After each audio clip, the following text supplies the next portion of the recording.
My mum found a clay keyring I'd made a long time ago with the initials of her 3 children, and she wondered if I could remake it as earrings for her birthday. The first versions were okay, but way too big. I also didn't know anything about attaching earrings to an actual ear. Once the design was finalised, I struggled to find a nice box online, so I decided to buy some foam and 3D print my own one.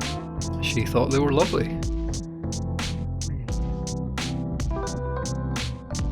Since I can almost never sit still, I was wondering if I could make a fidget ring to keep myself busy, but the ones I made weren't very interesting, until I made a 6-sided one like a nut, which was much more satisfying. I realised the dice has 6 sides too, so I managed to squeeze on the dots, but they weren't in the right places. After a few designs, I got one that I like, where the opposite sides also add up to 7. It prints in place with no support and spins well after a bit of WD-40. I haven't tested it enough, but I think it's genuinely random. The first week I spun it so much I got pain in my thumb muscle, which I think means it's a good fidget.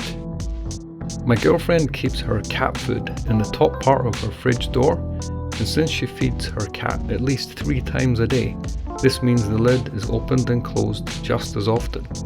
That's fine, but there are small parts missing, which means the lid is loose. So that's something slightly annoying at least 3 times in her day, every day. When I found one of the missing parts, I realised I could fix the problem by making a copy of it.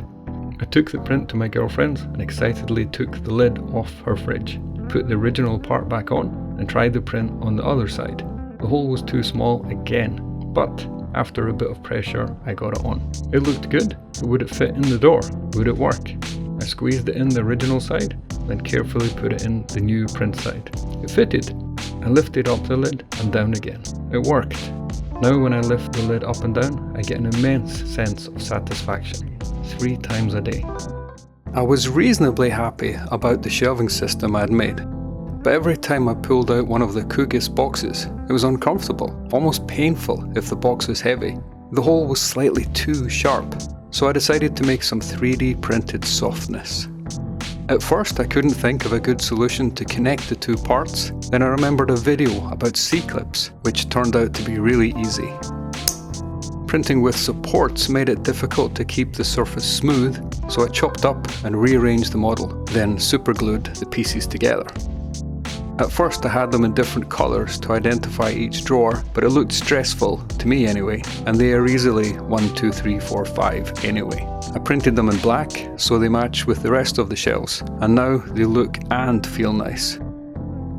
Just as long as my fingers don't get any bigger.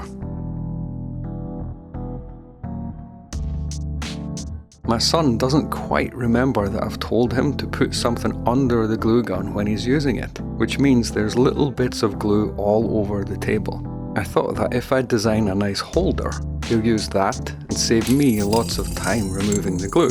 The first version was just to test that it would work at all, which it did. Then I started trying to make it nice. But despite many attempts, I couldn't make anything I liked. I noticed that all the time I spent on improving the design, my son was actually using the first version. So I guess if it works, it works. Wood or 3D print? Which is cheaper?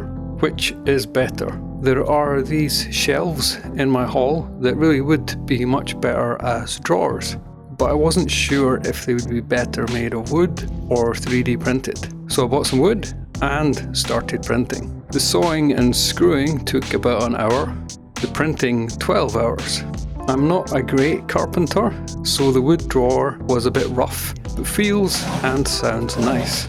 The 3D print took ages and messed up slightly. I had to glue it together and it sounds awful. Both cost roughly the same in material, so the clear winner is the wood. Last year I wanted to make a rabbit for Easter that I could hide sweets in. But as usual, I had very little time, so I tried AI. I can't remember the site, but I think the prompt was realistic rabbit.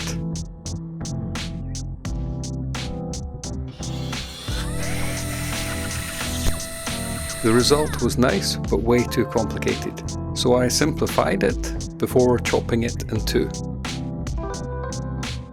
I thought I was finished, but it took a long time to create the lip so the two pieces could fit together. In the end, it fit, it held sweets, and it was ready just in time for Easter.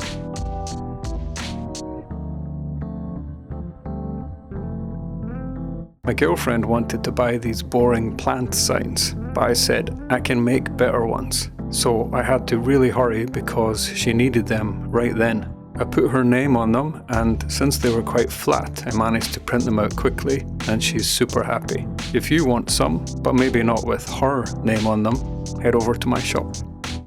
So if you want to know how to make this display without the use of any electronics at all, you just need a 3D printer, some tweezers, a glue gun, and to watch the longer video on my channel.